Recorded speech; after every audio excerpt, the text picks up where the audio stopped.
Hey folks, so that highly anticipated report, the unclassified version, was just released by the Office of the Director of National Intelligence. I'm going to read the entire report to you, the entire 9 pages. It's a joke. Without further ado, unclassified, Office of the Director of National Intelligence, preliminary assessment, unidentified aerial phenomena. June 25th, 2021. Scope and assumptions. Scope. This preliminary report is provided by the Office of the Director of National Intelligence, the ODNI, in response to the provision in Senate Report 116-233, accompanying the Intelligence Authorization Act, IAA, for fiscal year 2021, that the DNI, in consultation with the Secretary of Defense, the SEC-DEF, is to submit an intelligence assessment of the threat posed by unidentified aerial phenomena, UAP, and the progress the Department of Defense Unidentified Aerial Phenomena Task Force, UAPTF, they love these acronyms, has made in understanding this threat. The report provides an overview for policymakers of the challenges associated with characterizing the potential threat posed by UAP, while also providing a means to develop relevant processes, policies, technologies, and training for the U.S. military and other U.S. government personnel if and when they encounter UAP, so as to enhance the intelligence community's ability to understand the threat. The director, UAPTF, is the accountable official for ensuring the timely collection and consolidation of data on UAP. The data set described in this report is currently limited primarily to U.S. government reporting of incidents occurring from November 2004 to March 2021. Data continues to be collected and analyzed. Well, golly gee, do you think they chose that date frame because 2004 was the videos that were exposed a few years ago, and March was the other videos that Jeremy just released? Nobody really released anything before that, so they said, let's stick to what they busted us with. ODNI prepared this report for the Congressional Intelligence and Armed Services Committees, UAPTF, and the ODNI, National Intelligence Manager for Aviation, drafted this report with input from blah, blah, blah, all the other things. Assumptions. Various forms of sensors that register UAP generally operate correctly and capture enough real data to allow initial assessments, but some UAP may be attributable to sensor anomalies. You know, like the real things. Yeah. Wait, there's something in here. You're going to they went back, they pulled the old one from the 40s. I think you already know what I'm going to say. Executive summary. The limited amount of high-quality reporting on unidentified aerial phenomena, UAP, hampers our ability to draw firm conclusions about the nature of intent of UAP. The UAP Task Force considered a range of information on UAP described in U.S. military and the intelligence community reporting. But because the reporting lacks sufficient specificity, ultimately recognized that a unique tailored reporting process was required to provide sufficient data for analysis of UAP events. And 2 bullet points. First one is, as a result, the UAP Task Force concentrated its review on reports that occurred between 2004 and 2021, the majority of which are a result of this new tailored process to better capture UAP events through formalized reporting. Most of the UAP, the most formalized reporting just started last year because after those leaks and everything, they got called out on it. So that's why. So don't act like it came from all the 2 decades. Anyway, most of the UAP reported, this is the second bullet point, most of the UAP reported probably do represent physical objects, given that a majority of UAP were registered across multiple sensors to include radar, infrared, electro-optical weapon seekers, and visual observation. In a limited number of incidents, UAP reportedly appear to exhibit unusual flight characteristics. These observations could be the result of sensor errors, spoofing, or observer misperception and require additional rigorous analysis. There are probably multiple types of UAP requiring different explanations based on the range of appearances and behaviors described in the available reporting. This is where they start insulting our intelligence. They're not telling us anything ever, folks, unless our aliens land and give the middle finger to the government and say, we're going to go hang out with the people, or somebody actually grows some and just comes out and blows the whole thing open, not like these fake ones that act like they are. There are probably multiple types of UAP requiring different okay, I read that. Our analysis of the data supports the construct that if and when individual UAP incidents are resolved, they will fall into one of 5 potential explanatory categories. Here we go. Airborne clutter, natural atmospheric phenomena, USG or U.S. industry developmental programs, Altec. Remember, it's not Altec. That's what that means, but to private firms, not stuff you could FOIA. Anyway, foreign adversary systems, and a catch-all other bin. That's the place we need to look, the catch-all bin. And wait till you hear all this. UAP clearly poses a safety of flight issue and may pose a challenge to U.S. national security. Safety concerns primarily center on aviators contending with an increasingly cluttered air domain. UAP would also represent the national security challenge if they are foreign adversary collection platforms. Or provide evidence a potential adversary has developed either a breakthrough or disruptive technology. No. They got good tech, super fast missiles that travel like 5,000 miles an hour, but no, that's not it. Consistent consolidation of reports from across the federal government, standardized reporting, increased collection and analysis, and streamlined process for screening all such reports against a broad range of relevant USG data, which allow for a more sophisticated analysis of UAP that is likely to deepen our understanding. Some of these steps are resource intensive and would require additional investment. The piggy bank's been open for a while. Why not? Moving on. We're on page 4 of 9. Available reporting largely inconclusive. Limited data leaves most UAP unexplained. Wait, we're getting here. We're coming up on it. You're going to probably bang your head against a brick wall. Don't do it, though. I'm not suggesting you do. I'm just saying. Limited data and inconsistency in reporting are key challenges to evaluating UAP. No standardized reporting mechanism existed until the Navy established one in March 2019. The Air Force subsequently adopted the mechanism in November 2020, but it remains limited to USG reporting. Why? The UAP task force regularly heard anecdotally during its research about other observations that occurred but which were never captured in formal or informal reporting by those observers. After carefully considering this information, the UAP task force focused on reports that involve UAP largely witnessed firsthand by military aviators and that were collected from systems we considered to be reliable. These reports described incidents that occurred between 2004 and 2021, with the majority coming in the last 2 years as the new reporting mechanism became better known to the military aviation community. Here we go. We were able to identify one reported UAP with high confidence. In that case, we identified the object as a large deflating balloon. The others remain unexplained. The balloon.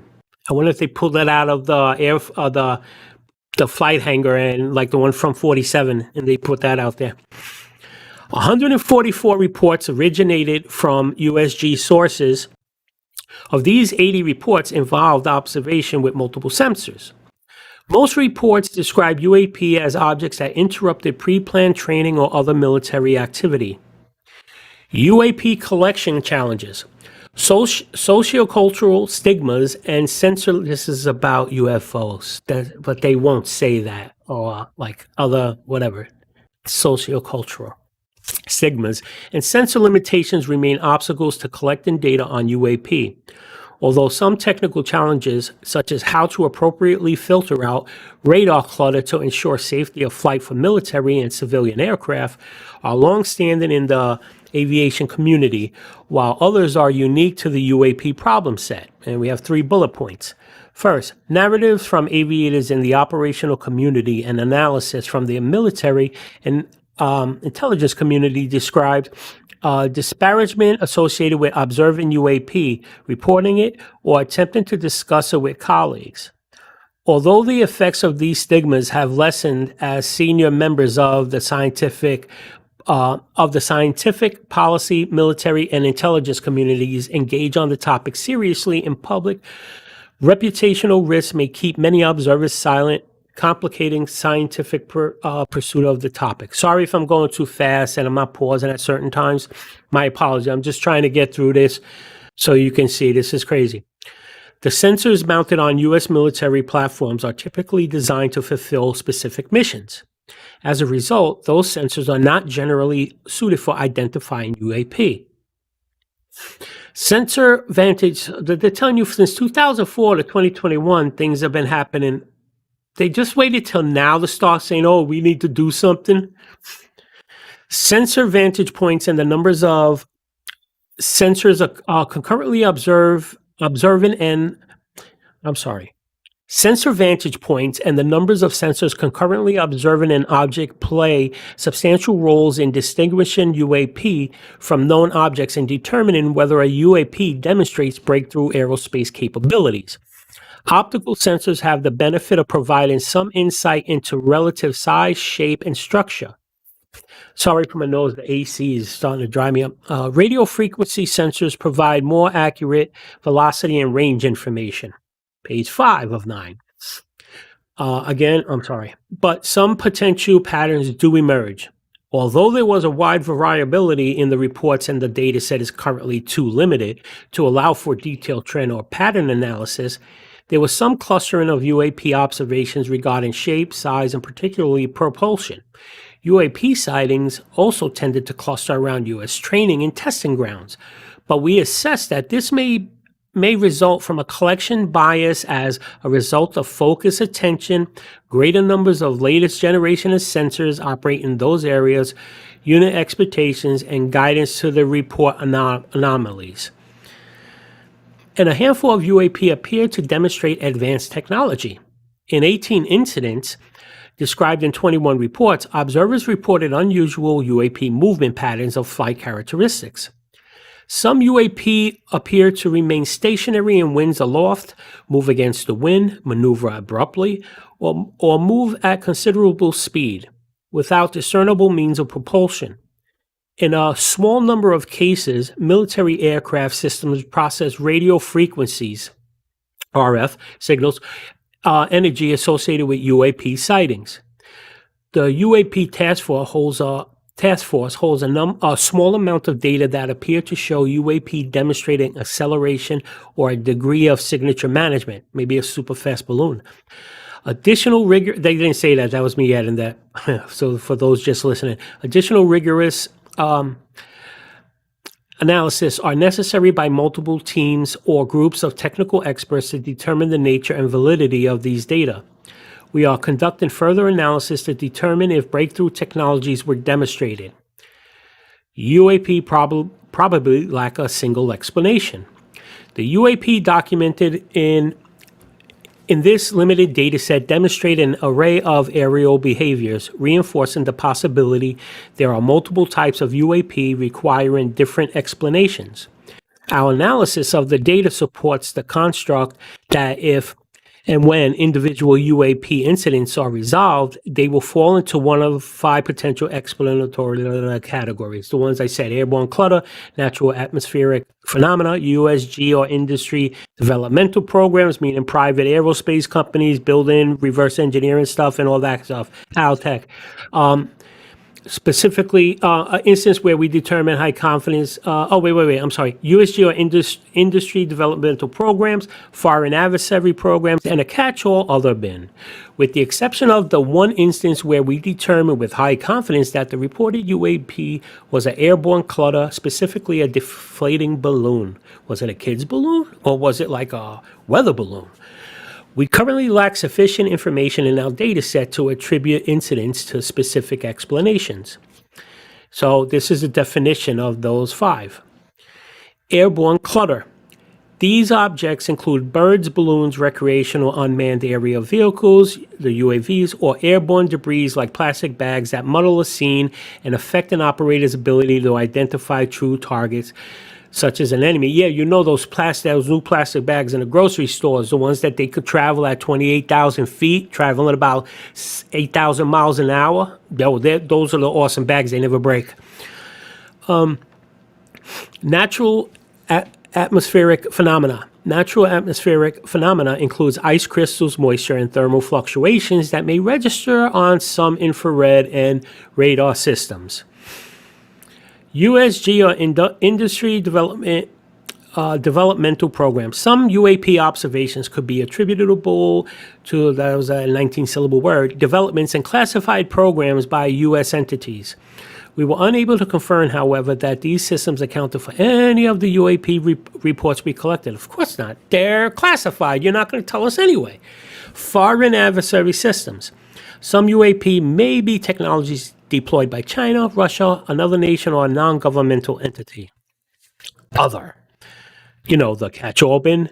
Although most of the UAP described in our dataset probably remain unidentified due to limited data or challenges to collection, processing, or analysis, we may require additional scientific knowledge to successfully collect on, analyze, and characterize some of them. We would group such objects in this category pending scientific advances. We'll let you know 10 years from now. That allowed us to better understand them. The UAP Task Force intends to focus additional analysis on the small number of cases where UAP appear to display unusual flight characteristics or signature management. Where are we? We're at 17 minutes and a half in. We got 3 more pages. Let's do this.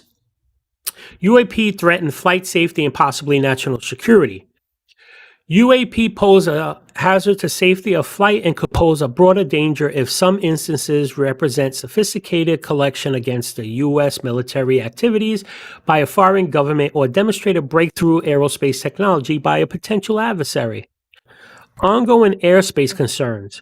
When aviators encounter safety hazards, they are required to report these concerns dependent on the location, volume, and behavior of the hazards. During incursions on ranges, pilots may cease their tests and or training and land their aircraft, which has a deterrent effect on reporting. The UAP Task Force has 11 reports of documented instances in which pilots reported near misses with a UAP.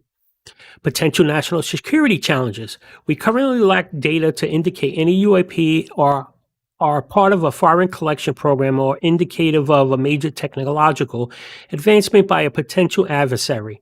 We continue to monitor for evidence of such programs given the counterintelligence challenge they would pose, particularly as UAP have been detected near military facilities or by aircraft carrying the USG's most advanced sensor systems. Explaining UAP will require analytic collection and resource investment. Standardize the reporting, consolidate the data, and deepen the analysis. In line with the provisions of Senate Report 116-233, accompanying the fiscal year, the UAP's task force, a long-term goal is to widen the scope of its work to include additional UAP events documented by a broader swath of USG personnel and technical systems in its analysis.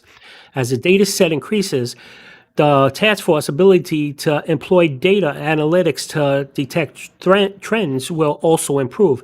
The initial focus will be to employ artificial intelligence, machine learning algorithms. Pull up Facebook, they got them, to cluster and recognize similarities and patterns in features of the data points. As the database accumulates information from known aerial objects such as weather balloons, high altitude or super pressure balloons, they're going the balloon route. And wildlife, machine learning can add efficiency by pre-assessing UAP reports to see if those records match similar events already in the database. So they'll be able to dismiss the reports like that. The task force has begun to develop interagency analytical and processing workflows to ensure both collection and analysis will be well-informed and coordinated. The majority of UAP data is from the U.S. Navy reporting, but efforts are underway to standardize incident reporting across U.S. military services and other government agencies to ensure all relevant data is captured with respect to particular incidents and U.S. activities that might be relevant. The task force is currently working to acquire additional reporting from the Air Force and has begun receiving data from the Federal Aviation, the FAA. Although the task force data collection has been limited historically, the Air Force began a 6-month pilot program in November 2020 to collect in the most likely areas to encounter UAP, and it's evaluating how to normalize future collection, reporting, and analysis across the entire Air Force. The FAA captures data related to UAP during the normal course of managing air traffic operations. The FAA generally ingests this data when the pilots and other airspace users report unusual, unexpected events to the FAA's air traffic organization. In addition, the FAA continuously monitors its systems for anomalies, generating additional information that may be of use to the task force. The FAA is able to isolate data of interest to the task force and make it available. The FAA has a robust and effective outreach program that can help the task force, that's the UAP task force, reach members of the aviation community to highlight the importance of reporting UAP. Expand collection. I'm just checking the time, folks. We're good. The UAPTF, I can't believe I'm getting tired. The task force is looking for novel ways to increase collection of UAP cluster areas when U.S. forces are not present as a way to baseline standard UAP activity and mitigate the collection bias in the data set. One proposal is to use advanced algorithms to search historical data captured and stored by radars. The task force also plans to update its current interagency UAP collection strategy in order bring to bear relevant collection platforms and methods from the DoD and the IC, Department of Defense and Intelligence Committee. Community. Increase investment in research and development. The task force has indicated that additional funding for research and development could further the study of the topics laid out in this report. Such investment should be guided by UAP collection strategy, UAP R&D, technical roadmap, and a UAP program plan. And then it shows the appendix, and then we go to appendix. So check this out. Let me see something. And it tells you what the Senate report requested. So it's a 9-page report, folks. This is Appendix B, Appendix A. So it's actually 7 pages. And this last part is, they basically spoke about everything twice. You remember how they talked about the different things about balloons and a catch-all? Then they went into the definition of it. This is actually a 4 or 5 page report. That's it. That's what they gave us, folks. I'm going to put a link to this for you. But as I said in a video I updated earlier today and previous ones, I thought this would be disappointing to people that thought this was the disclosure coming. But in reality, like they say in the end, in Appendix B, this is what Congress requested of them. It has nothing to do with finding UFOs. Do you have them stored from Roswell? What about this one? What are these abduction cases? Nothing like that. This is just about UAPs because they're going over our carriers and our missile silos and that's all this was. But then a lot of other people, the ones that knew better, that worked in government and all that, hyped this up big time. and knew what was coming out.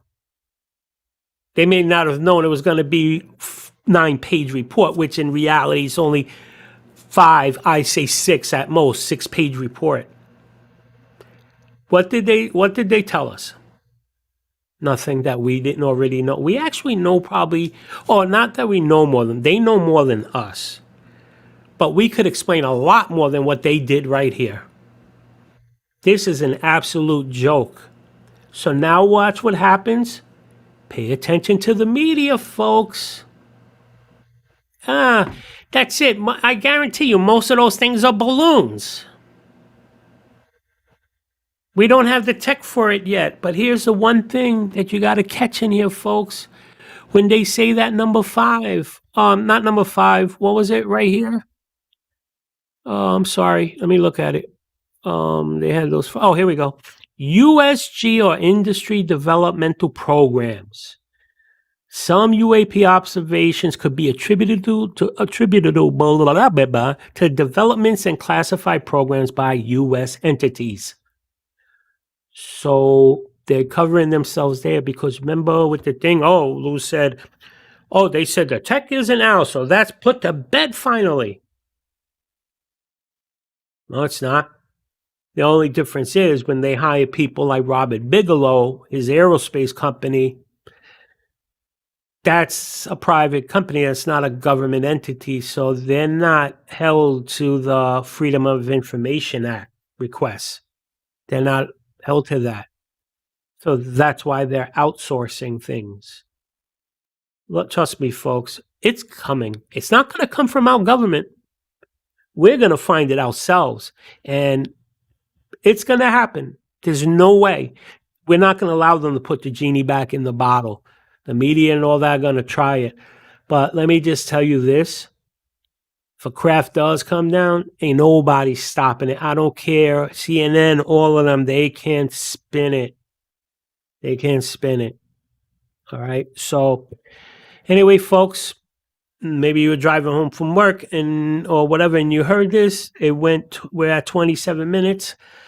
I tried my best, and the AC has me all stuffed up. Anyway, do me a favor, please. If you're still here, please subscribe to the channel and like and share it if you want, but subscribe. I'm trying to build up the channel. I want to make it grow. Okay? So thank you all for your support. I truly appreciate you. I really do. All right?